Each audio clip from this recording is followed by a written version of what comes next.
All right, the fundamental theorem of calculus part 1. We're going to prove this in class, but for now I'm just kind of explain how it works and what it does.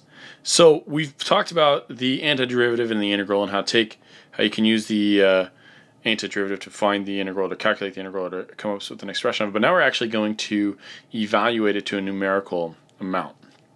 So this essentially is what the fundamental theorem of calculus part 1 says. So again, we'll prove this statement later. But for now, if you took the antiderivative f of x and then you plugged in the upper limit to that capital F of x, or the antiderivative, and subtracted the lower limit plugged into that same antiderivative, that amount right there would be equal to the area underneath this curve. So the antiderivative, we find out, is actually equal to the area under the curve. Again, we'll prove it later. For now, just trust it. Let's go to the next page. So a couple of details. We've kind of already talked about this. You got your lower, your upper limit. You got your integrand, which is the thing that you're taking the integral of. Remember, and really this is kind of just like the height of your function, and then this is the width of your function. But we just kind of think of this as the variable of integration, right? So this is kind of what lets us take the integral of f of x. So you do kind of need this bookend. You need this the integral symbol and then dx, or if this was a y, dy, or if it's a t, dt. But you need that variable of integration, and all that's based on the idea that this is really just the area of infinite rectangles.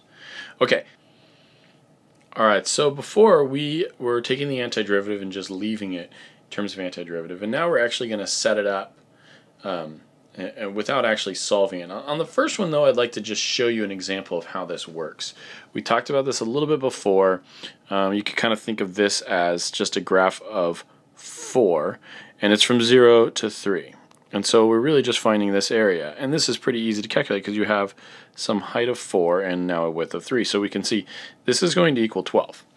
So even though it says don't solve, I am going to actually solve here because I want you to see something.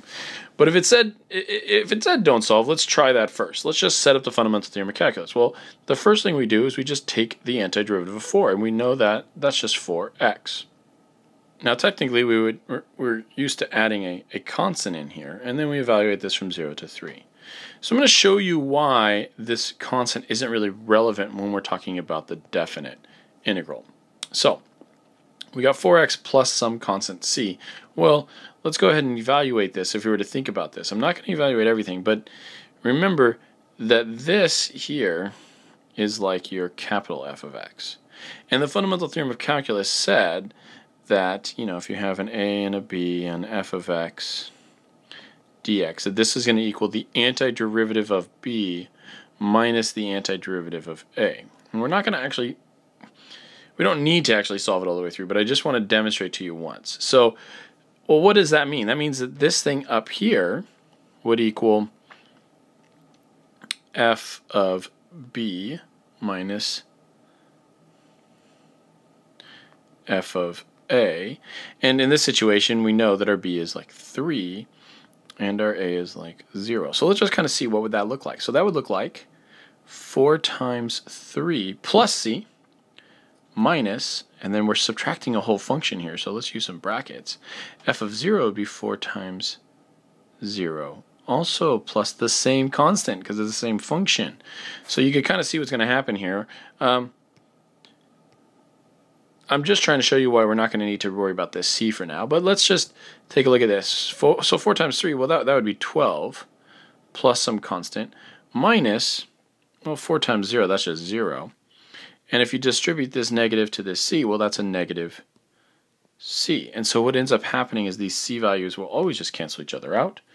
And so you end up with simply 12. And if you look, that's the exact same thing we got just from sketching out the graph.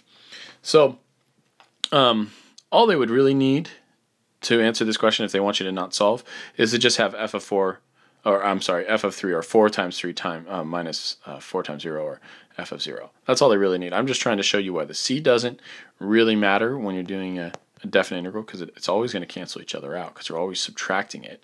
And I wanted to show you that you get the exact same area doing this algebraically. But we'll play with this a lot more, go in more depth in this later. But for now, I just want us to be able to express this based on the fundamental theorem of calculus. Let's go to the next page. Okay, so we can go ahead, we can take the antiderivative. Since it's a definite integral, we already kind of showed that you don't need to include the c, so I'm not going to. I'm just going to write this as x squared over 2 from 0 to 4. And so all they want us to do is set it up, so this would just be 4 squared over 2 minus 0 squared over 2. That's, of course we could solve it, but we don't need to. Just showing you the setup for now. That's all I'm trying to focus on is once you get to this notation, you're just going to copy this equation twice, the first minus the last, the upper limit plugged into your antiderivative minus the lower limit plugged into your antiderivative. That's really all there is to it.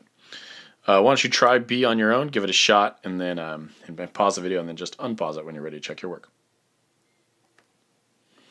Okay, if you take the antiderivative of x squared, you get x cubed over 3, and of negative 2x, you would just get minus x squared. That's because, remember, this was 2x, you add 1 to the exponent, and then you divide by 2, so those canceled out. Okay, and this is from 2 to 4, so what you're going to do is you're going to write the whole thing, but without an x, you're going to plug in your upper limit, which is 4. So that's where I get a 4 cubed over 3 minus 4 squared, minus the whole thing again, but now instead of 4, we're going to do the lower limit, which is a 2. So these parentheses here, when you subtract the function with the lower limit plugged in, it's a pretty good idea to just get in the habit of putting parentheses here, because you're always going to have a minus here, and you're always going to have to distribute that. Okay, they didn't ask for us to solve, so we're just going to move on. Set up the fundamental theorem of calculus, but don't solve. So let's just go ahead and do this one again. Again, we're just doing the antiderivative first.